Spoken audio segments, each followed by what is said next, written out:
Welcome back to Cindy's Library. This is Cindy, and today we are going to talk about what I read for the last 2 weeks, including finishing up middle grade March.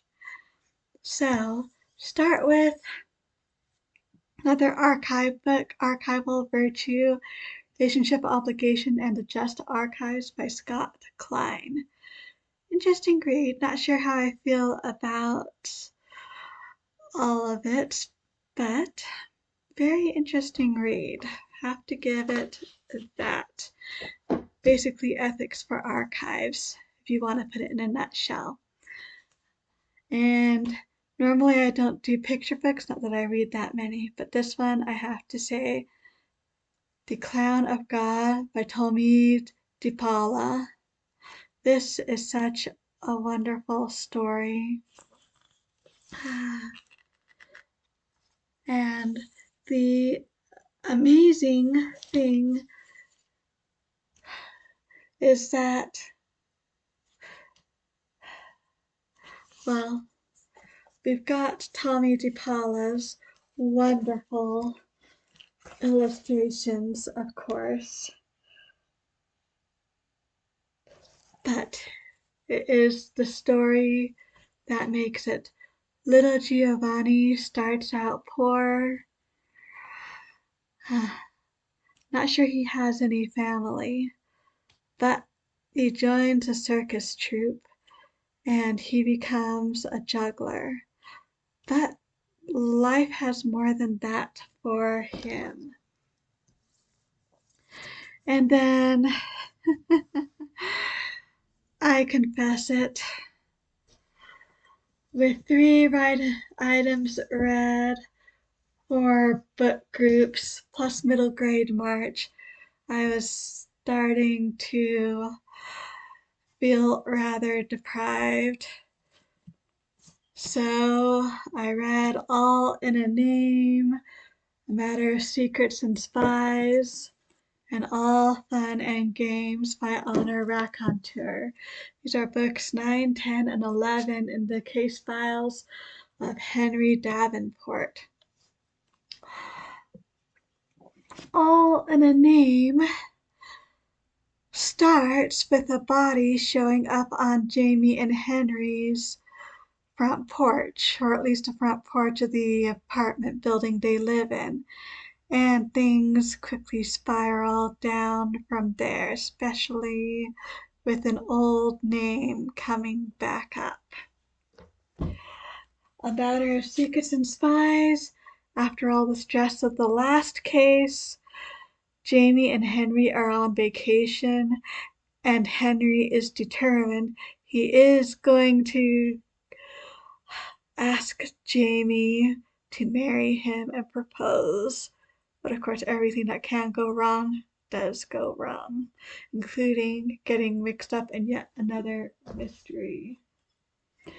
And this one, don't want to say too much, except that yes, it's all fun and games until people start dying. Oh, then I read Johnny Tremain by Esther Forbes. This counts for both historical and name and title, since this is, well, not sure exactly, don't remember exactly the year it starts, probably 1774 or thereabouts. We are with Johnny Tremain in Boston. He is apprenticed to a silversmith. But something happens that turns his personal life down. And this is at the same time when, of course, the life of Boston and even Massachusetts and the whole greater United States is being turned upside down into prelude to Lexington and Concord. So, not sure I can call this a favorite, but it is truly good. Definitely immersed into historical uh, milieu, shall we say. So that was good. And then I was so right to read this.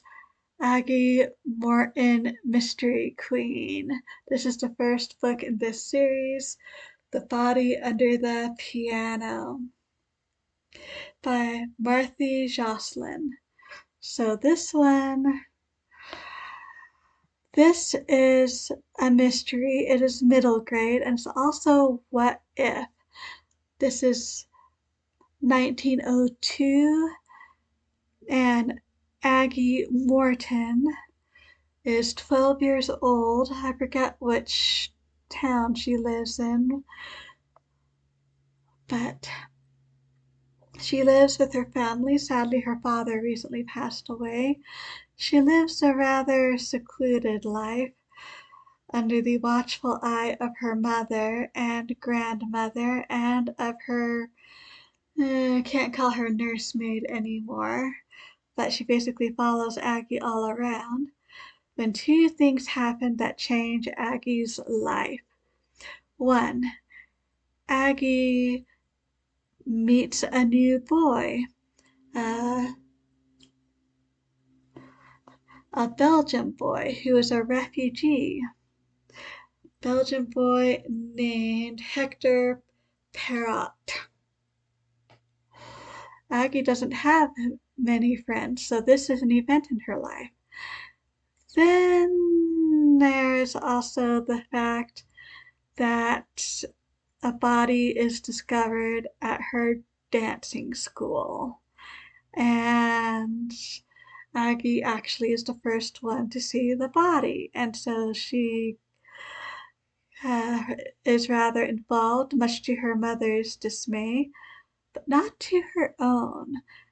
Aggie, she is the type of girl who is interested in morbid things, as is Hector.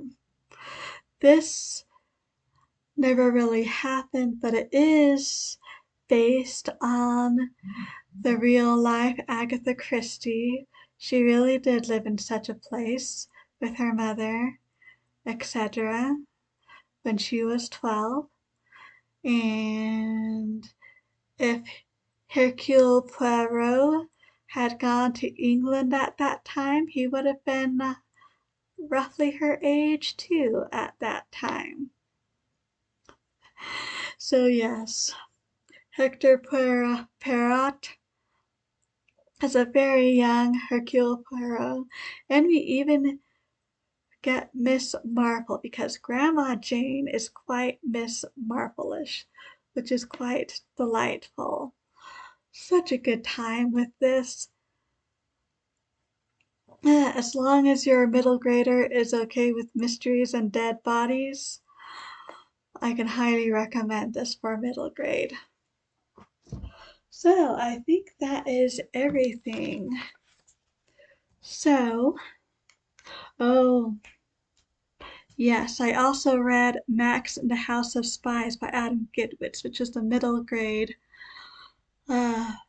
group read for middle grade March. We have Max, 1938, 1939. He is sent from Germany to England because he is a Jew. And countries won't take Jews anymore, but there are some that will at least take children. So that is how Max gets to England, except he does not want to be in England. He is so worried about his parents, feels like he has to take care of them. And them being Jews in Nazi Germany is not a good situation. So well, let's just say he starts looking for opportunities to be able to go back to Berlin, even though he is only, 11 when the book starts, maybe 12 or 13 later on, and they're talking Nazi Germany and being a Jew. But that's not going to stop Max. So yes, I read that one. I read Johnny Tremain for Name the Title and a historical fiction. I read A Kind of Paradise for Books on the Cover. I read The Penderwicks for siblings, a book about siblings, and Prairie Lotus for a BIPOC author. So I would overall say fairly successful. The most discouraging thing I would say is the fact that, well, all of the middle grade I read was not exactly short middle grade, but I only got one book on my shelf. Well, that was on my shelf already at the beginning of middle grade March read. So that part, I confess, is a bit discouraging because I was hoping to get to other middle grade things that were on my shelf. If you've probably also noticed, well, life has been busy and I don't see that really stopping. I have a trip this month. Sister is still moving in.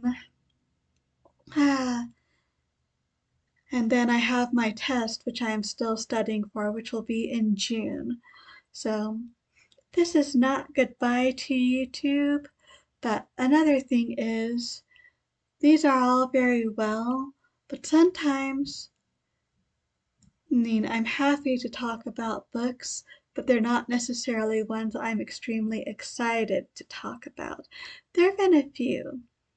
So I think what I'm going to do is I will come back. We'll see how things are doing after June, but expect me to pop up if there's a book I'm particularly excited about, or perhaps if there's a read along that I'm particularly excited about too. That could happen too, especially Jane Austen July or Bigtober. So this isn't goodbye. This is, I don't know when the next time will necessarily be. Hopefully not too long. But, yep, life gets busy sometimes, and that's just the way it is. And that's okay. Anyway, love to hear what you have been reading. Always exciting to hear about that. Thank you so much for stopping by. I truly do appreciate it. So until next time, I hope you all stay safe and healthy. And as always, happy reading.